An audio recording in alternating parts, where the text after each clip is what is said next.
you probably already know that the main function of the heart is to pump blood through our circulatory system. So the blood comes in, it gets pumped, it comes in deoxygenated, that's why it's colored blue here. Then it gets pumped out to the lungs, it gets oxygenated in the lungs, then it comes back into the heart to get pumped out to the rest of the body, so to make sure that the oxygen is distributed.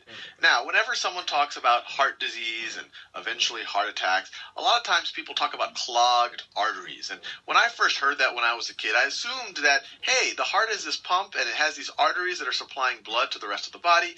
That must be what people are talking about when they talk about clogged arteries. Maybe some type of clogging forms in these really big arteries over here, and at some point they get so big that the blood can't flow through them, and then the person dies. And that's what I used to think what a heart attack was when I was a kid. But this is not the case. This is not the case. When people talk about coronary artery disease, or when they talk about clogged arteries, they're not talking about these big arteries or the big veins that are going to or away from the heart. They're actually talking about the smaller arteries that are actually supplying blood to the heart. So when people talk about coronary artery disease, or when they're talking about clogged arteries, not these big pipes, they're talking about the supply of blood to the heart. So the first thing when people talk about kind of clogged arteries, the official thing they're referring to is atherosclerosis. Fancy word, but all it really means is, let me show you, atherosclerosis. And I'm not going to go into the details of how these arterial walls actually thicken. I could probably do a couple of videos on that. But the general idea, if this is an artery over here, over time you have these plaques develop. You have these plaques develop inside of the arterial wall, and they restrict the amount of blood that can flow through the artery. And these plaques, these are kind of combinations. These plaques right here are combinations of lipids. So lipids are things like cholesterols and fats, and you also have a bunch of white blood cells in here. So you also have white blood cells. Many of them might be dead. White blood cells. So over time, these plaques can kind of build up in the artery, start to restrict the flow of blood through the artery.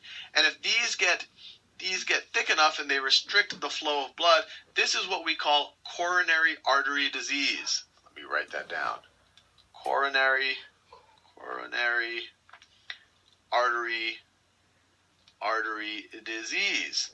And the main symptom that someone would experience if they have coronary artery disease. So I want to make it very clear what I'm talking about. I'm not talking about these big pipes. I'm not talking about these big pipes that go into or away from the heart.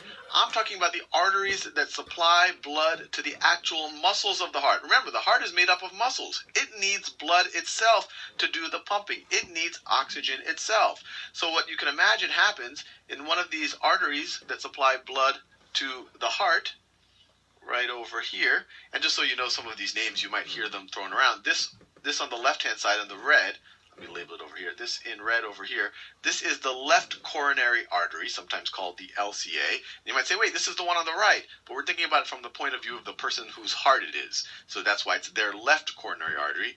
This right here is the right coronary artery. And these are the ones, or some branches off of them, that might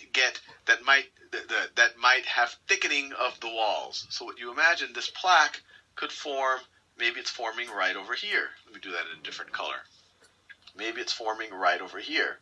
And so when you have this plaque form right over here, what it's going to do is it's going to reduce blood flow to all of these parts. Let me draw that a little bit neater. It'll reduce blood flow to all of this kind of downstream part of the artery. And because it's reducing blood flow, all of the muscle around here, all of the muscle that gets its oxygen, that's fed oxygen from kind of the downstream part of the artery, they won't get enough oxygen and they won't be able to pump properly.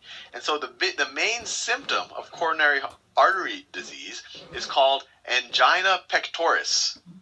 You might have, so angina